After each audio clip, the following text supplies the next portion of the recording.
આજે આપણે વાત કરશું પરપટી કલ્પનાની અને એના ઘટકની કે ગોવિંદ પારેખ બુક એના પેજ નંબર 253 આપેલું છે. આપણે પહેલાં વાત કરશું રસ પરપટી. તો રસ એટલે કે પારદ થાય તો એમાં આવશે પારદ અને ગંધક. પરપટીમાં મોસ્ટલી પારદ અને ગંધક બધામાં આવશે. તો એની આપણે માત્રા જોશું તો એ 1:1 એટલે કે બે સમભાગ લેવાનું કે બે સરખા ભાગમાં એક ભાગ અને એક ભાગ એટલે કે 1:1 લેવાનું. હવે આપણે જોશું રસ સિંદૂર. તો એમાં પણ પારદ અને ગંધક આવશે પણ એમાં માત્રા અલગ આવશે. તો આપણે એને એવી રીતે જ રાખવાનું કે સિંદૂર તો સિંદૂર કોણ લગાવે? સ્ત્રીઓ લગાવે. તો ગંધક કેમાંથી મળે કે એ ગંધક રહ્યું પાર્વતી માતાજીનું રહ છે તો એમાં હે ને સિંદૂરમાં ગંધકની માત્રા વધારે આવશે તો એ 1:6 આવશે એટલે કે 6 ભાગ લેવાનો. જ્યારે આપણે પારદ 1 ભાગ લઈ ત્યારે ગંધક 6 ભાગ લેવાનો. આપણે જોશું લોહ પરપટી. તો લોહ પરપટીમાં આવશે પારદ, ગંધક અને કાંતલોહ એ ત્રણેય સમભાગમાં લેવાનું કે 1:1:1. હવે આપણે જોશું તામ્ર પરપટી. તો એમાં હે ને પારદ, ગંધક અને તામ્ર પણ એમાં એક વત્સનાભ યાદ રાખવાનું કે વત્સનાભ આવે. તો વત્સનાભ કેમ આવે? એ એને તામ્રમાં આવશે તો વત્સ એમાં તો અડધો આવે તો એ તામ્ર પરપટીમાં આવશે. અને વત્સનાભ એક પોઈઝન એટલે કે એનું પ્રમાણ કેટલું ઓછું હોય. તો પારદ, ગંધક અને તામ્ર જ્યારે આપણે 3 ભાગ લઈએ ત્યારે વત્સનાભ 1 ભાગ લેવાનો કારણ કે એ પોઈઝન હોય. હવે આપણે જોશું સ્વર્ણ પરપટી. તો સ્વર્ણ પરપટીમાં ગંધક, પારદ અને સ્વર્ણ. તો આપણે એને પહેલાં ગંધક આવશે તો એ કેવી રીતે યાદ રાખશું કે સોનું કોને ગમતું હોય? સ્ત્રીઓને વધારે ગમતું હોય તો એટલે કે ગંધક કેમાંથી મળે? પાર્વતીનું રહ છે એટલે કે ગંધક પહેલાં આવશે. ગંધક, પારદ અને સ્વર્ણ. અને એના જેવા સેમ કન્ટેન્ટ રહ્યા ને મકરધ્વજમાં અને સિદ્ધ મકરધ્વજમાં આવશે પરંતુ એ બધામાં એને માત્રા અલગ આવશે. તો આપણે પહેલાં જોશું સ્વર્ણ પરપટી. તો સ્વર્ણ પરપટીમાં ગંધક અને પારદ 4 ભાગ લેવાના જ્યારે સ્વર્ણ 1 ભાગ લેવાનું કારણ કે સોનું કેટલું મોંઘું હોય કે ત્યારે એને ગંધક અને પારદ બે 4 ભાગ લેવાના અને સોનું 1 ભાગ લેવાનું. જ્યારે મકરધ્વજમાં ગંધક રહ્યું ને એ 16 જ્યારે પારદ એનાથી અડધું એટલે કે અહીંયા 16 લીધું તો પારદ 8 લેવાનું અને સોનું 1 લેવાનું. સિદ્ધ મકરધ્વજમાં હે ને સિદ્ધ આપણે કંઈ વસ્તુ સિદ્ધ કરવી હોય તો સોનું વધારે જોઈએ તો એમાં મકરધ્વજની જેમ જ ગંધક અને પારદ લેવાનું. આમાં 16 અને આમાં 8 અને પણ સોનું રહ્યું એમાં વધારે લેવાનું એટલે કે 4 ભાગ લેવાનું. હવે આપણે જોશું પંચામૃત પરપટી. તો આપણે એની ટ્રીક જોશું કે જીપીની લત લાગી એમ કે જનરલ પ્રેક્ટિસની લત લાગી પંચામૃતને અથવા તો આપણે જીપી ઉપરથી ગોવિંદ પારેખ બુકની લત લાગી એમ યાદ રાખીએ. આપણે આ ગોવિંદ પારેખ બુકમાંથી કરી એટલે કે ગોવિંદ પારેખ બુકની લત લાગી અથવા તો જીપી એટલે કે જનરલ પ્રેક્ટિસની લત લાગી પંચામૃતને. તો જી ઉપરથી ગંધક, પી ઉપરથી પારદ, એલ ઉપરથી કાંતલોહ, એ ઉપરથી અભ્રક પણ વજ્ર અભ્રક ભસ્મ અને ટી ઉપરથી તામ્ર. હવે આપણે માત્રા જોશું તો આમાં 8:4:2:1:1.5 આ યાદ રાખવાનું કે પંચામૃતમાં 8થી સ્ટાર્ટ થશે એવું હોય ને વિજય પરપટીમાં આવશે તો એ હા ને આ 4થી સ્ટાર્ટ થાય એટલે તો આનું 8નું અડધું 4, 4નું અડધું 2, 2નું 1 અને 1નું અડધું હાફ એવી રીતે યાદ રાખશું. હવે જોશું સપ્તામૃત પરપટી. તો સપ્તામૃત પરપટીમાં નાગ, વંગ એક્સ્ટ્રા આવશે એ પંચામૃત પરપટી બાકીનું બધું હોય ને પંચામૃત પરપટીના અને એમાં નાગ, વંગ એડ કરી દેવાના એટલે થઈ જશે સપ્તામૃત પરપટી. તો આમાં આવશે નાગ, વંગ પ્લસ પારદ, ગંધક, કાંતલોહ, વજ્ર અભ્રક ભસ્મ અને તામ્ર એ બધું સમ ભાગ લેવાનું એટલે કે બધું 1:1:1:1:1 લેવાનું એમ. હવે આપણે જોશું વિજય પરપટી. તો એની ટ્રીક એમ યાદ રાખશું કે જીપી રખના સપના બના મેરા કે વિજય નામનો છોકરો હોય એમ કહે કે જીપી રખના સપના બના મેરા એટલે જી ઉપરથી આપણે જનરલ પ્રેક્ટિસ લઈ શકીએ અથવા તો ગોવિંદ પારેખ બુક રખના સપના બના મેરા. તો જી ઉપરથી ગંધક, પી ઉપરથી પારદ, રખનાના ર ઉપરથી રૌપ્ય, સપના ઉપરથી સ્વર્ણ અને બના ઉપરથી વૈદુર્ય અને મેરા ઉપરથી મુક્તા. તો આમ કે 4:2:1:1.5 અને 1:4:1/4.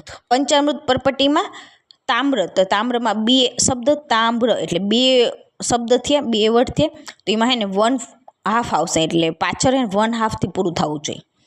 અને આમાં હે ને વિજય પરપટીમાં 1/4થી પૂરું થાય છે એટલે કે 4:1:1.5:1/4 બેમાં 1/4 છે. હવે આપણે જોશું ગગન પરપટી. તો ગગન એટલે કે અભ્રકને કહેવાય તો એમાં અભ્રક આવશે કે ગંધક, પારદ અને અભ્રક. તો ગ એટલે કે ગંધકના ગ ઉપરથી સ્ટાર્ટ થશે ગંધક, પારદ અને અભ્રક. તો આમાં ગંધકનું પ્રમાણ 2 છે તો એ કેવી રીતે રાખશું કે ગગનમાં 2 ગ છે તો 2 આવશે, પારદ 1 અને અભ્રક 1 એટલે કે 2:1:1. હવે આપણે જોશું બોલ પરપટી. તો ગંધક, પારદ અને બોલ ચૂર્ણ આના સેમ જ છે, પણ આમાં છે ને ગંધક એક, પાદ એક ને બોલ દો. આપણે શું સાંભળ્યું કે બોલ દો ના જરા, અથવા તો એમ કહીએ આપણે મનમાં જે હોય એ બોલ દો એમ, તો બોલમાં આવશે દો એટલે કે 2 આવશે, 1:2. હવે જોશું શ્વેત પરપટી. તો એમાં શ્વેત પરપટીમાં પારદ અને ગંધક નહીં આવે. એની ટ્રીક આપણે કફન યાદ રાખશું કે કફન કેવા કલરનું હોય, શ્વેત એટલે કે સફેદ કલરનું હોય. તો ક ઉપરથી કલમી સોરા એટલે કે સૂર્ય ક્ષાર, ફ ઉપરથી સ્ફટિકા અને ન ઉપરથી નવશાદર.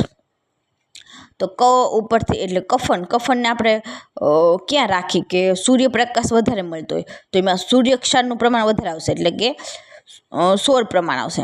અને ફ એટલે કે સ્ફટિકા એટલે કે ફટાકડી, એ 2 આવશે. અને નવશાદર એટલે આપણે ચાદર કેટલી, આપણે નવશાદરના ચાદર તો કેટલી, 1. આપણે કફન એટલે કે એક જ ચાદર હોય એટલે કે 1, નવશાદર આવશે 1. હવે જોશું માણિક્ય રસ, તો એમાં નાગમણી યાદ રાખવાનું.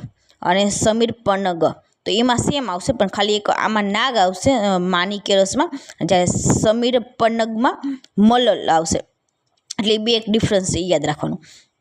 તો આપણે જોશું પારદ ગંધક, હડતાલ મનશીલા અને નાગ, તો નાગમણી યાદ રાખવાનું કે નાગમણી હોય, નાગ પાસે નાગમણી હોય, તો નાગ કેમ આવશે, તો માણિક્ય રસમાં આવશે. જ્યારે સમીર પન્નગ એમાં આવશે સમીર કા મલ, એમ રાખવાનું કે સમીર કા મલ. તો એમાં આવશે પારદ ગંધક હડતાલ મનશીલા અને મલલ.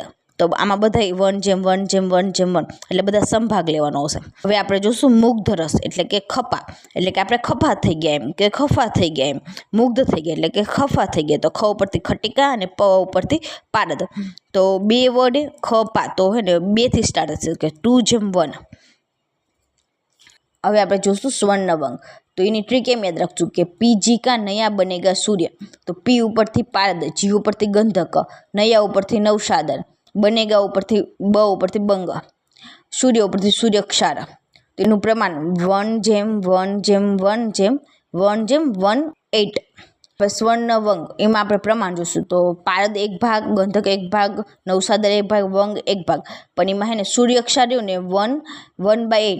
હવે આપણે જોશું રસ કપૂર, તો પારદ, ટંકન, મધુ, લાક્ષા અને ઊન, તો એ સિદ્ધિ નંદને કીધેલું છે. અને એ આઈએમપી નથી. જોશું આઈએમપી કે પારદ સૈંધવ અને ગંધકા આમ્લ.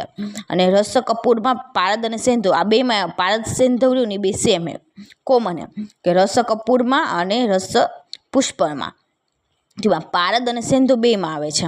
પણ આમાં હે ને કપૂરમાં ગંધકા આમ્લ આવે છે. તો આપણે એમ યાદ રાખવાનું કે કપૂરની ગંધ આવતી હોય, મસ્ત સુગંધ આવતી હોય, તો એમાં આવશે ગંધકા આમ્લ.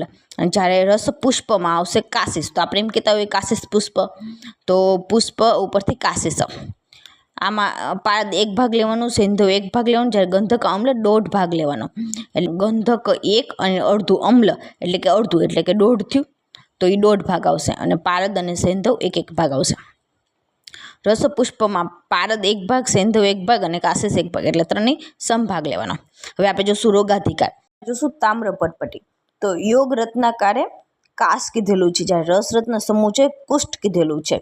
તો આપણે એમ યાદ રાખવાનું કે યોગ રત્નાકાર 2 શબ્દ થાય, યોગ અને રત્નાકાર, તો એમાં 2 અક્ષરવાળો આવશે, કાશ આવશે. જ્યારે રસ રત્ન સમૂહ છે 3 વર્ડ થાય, રસ રત્ન સમૂહ છે, તેમાં 3 અક્ષરવાળો આવશે, કુષ્ઠ આવશે. હવે જોશું બોલ પરપટી, તો યોગ રત્નાકાર એને રક્તપિત્તમાં કીધેલું છે, કારણ કે બોલનો સ્વભાવ કેવો હોય, એ સ્તંભનનું કામ કરે, તો એટલે એને રક્તપિત્તમાં કીધેલું છે. અથવા તો રક્તપિત્ત થાય ને ત્યારે બોલ દો એમ, કે કહી દેવાનું, બોલી જવાનું એમ, કે રક્તપિત્ત થાય તો બોલી દો એમ. હવે જોશું શ્વેત પરપટી, તો સિદ્ધ યોગ સંગ્રહ શું કીધું છે, મૂત્રકૂચ કીધેલો છે. આ મોસ્ટ ટાઈમ કેટલી વાર પૂછાય, શ્વેત પરપટી કે એનો રોગાધિકાર, તો મૂત્રકૂચ છે. તો મૂત્ર કેવું હોય, તો ટ્રાન્સપરન્ટ હોય એટલે કે સફેદ હોય, તો એમાં આવશે શ્વેત પરપટી. હવે મની પરપટી, તો નાસા રોગ, તો આપણે એમ યાદ રાખવાનું કે સ્ત્રીઓ હોય એના નાક ઉપર શું પડતી હોય, મણી ધારણ કરતી હોય, તો નાસા રોગ આવશે મણી પરપટીમાં. હવે સર્વેશ્વર પરપટી, તો એમાં આવશે વિદ્રથી. હવે જોઈશું ભૈરવનાથી પંચામૃત પરપટી, તો એમાં આવશે તૃષ્ણા. તો આપણે ભૈરવનાથને મદિરાની તૃષ્ણા લાગે, આપણે એમને મદિરાપાન કરાવતા હોય, તો એમાં આવશે મદિરાની તૃષ્ણા એટલે કે એમાં આવશે તૃષ્ણા. હવે જોશું ભૈરવનાથી પંચામૃત પરપટીનો ઘટક પણ હે ને પંચામૃત પરપટી સમાન જ હોય. હવે જોશું શેષ પરપટિયા, એટલે કે જે બાકીની બધી પરપટી આપણે પહેલાં જોઈને એનો રોગાધિકાર હે ને સંગ્રહની કીધેલું છે ભેષજ રત્નાવલીએ. Thank you.